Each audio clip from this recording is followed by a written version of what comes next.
Hello friends, ഇന്നത്തെ വീഡിയോയിൽ history and development of quantity surveying ആണ്. അപ്പോൾ ക്വാണ്ടിറ്റി സർവേയിങ്ങിന് 2 നൂറ്റാണ്ടുകൾ നീണ്ട സമ്പന്നമായൊരു ചരിത്രമുണ്ട്.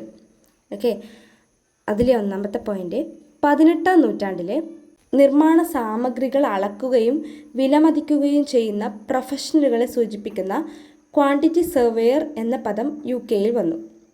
19ാം നൂറ്റാണ്ടിൽ കൺസ്ട്രക്ഷൻ കോസ്റ്റുകളിലും കരാറുകളിലും ക്വാണ്ടിറ്റി സർവേയർമാർ വിദഗ്ധരായി അംഗീകരിക്കപ്പെട്ടു.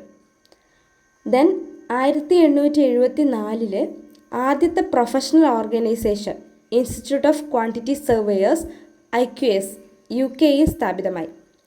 20ാം നൂറ്റാണ്ടിൻ്റെ തുടക്കത്തിൽ ഓസ്ട്രേലിയ, കാനഡ, ദക്ഷിണാഫ്രിക്ക തുടങ്ങിയ രാജ്യങ്ങളിൽ ഉയർന്നു വരുന്ന പ്രൊഫഷണൽ ഓർഗനൈസേഷനുകൾക്കൊപ്പം ക്വാണ്ടിറ്റി സർവേയിങ് ആഗോളതലത്തിൽ വിപുലീകരിച്ചു. ദെൻ 1950, 1960കളിൽ പ്രൊജക്റ്റ് മാനേജ്മെൻറ്റും ചെലവ് ആസൂത്രണവും ഉൾപ്പെടെ കൂടുതൽ സമഗ്രമായ റോളുകൾ ക്വാണ്ടിറ്റി സർവേയേഴ്സ് ഏറ്റെടുക്കാൻ തുടങ്ങി.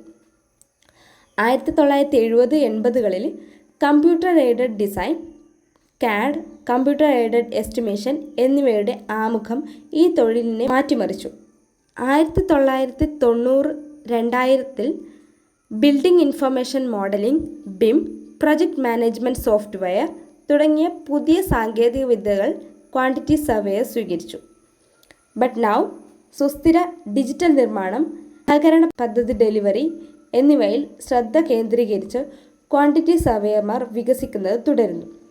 ഇതിൽ പ്രധാന നാഴികക്കല്ലുകൾ: 1969 IQSന് പകരമായി royal institution of chartered surveyors RICS രൂപീകരിച്ചു.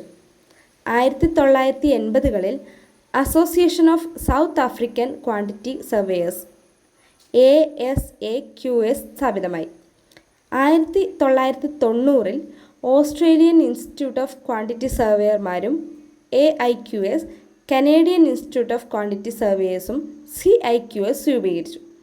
2000ൽ ആഗോള സഹകരണം പ്രോത്സാഹിപ്പിക്കുന്നതിനായി international cost engineering council ICEC സ്ഥാപിച്ചു. അതിൻ്റെ ചരിത്രത്തിലുടനീളം ക്വാണ്ടിറ്റി സർവേയിങ് സാങ്കേതിക പുരോഗതി, നിർമ്മാണ രീതികൾ, ഉയർന്നു വരുന്ന വ്യവസായ പ്രവണതകൾ എന്നിവയുമായി പൊരുത്തപ്പെട്ടു.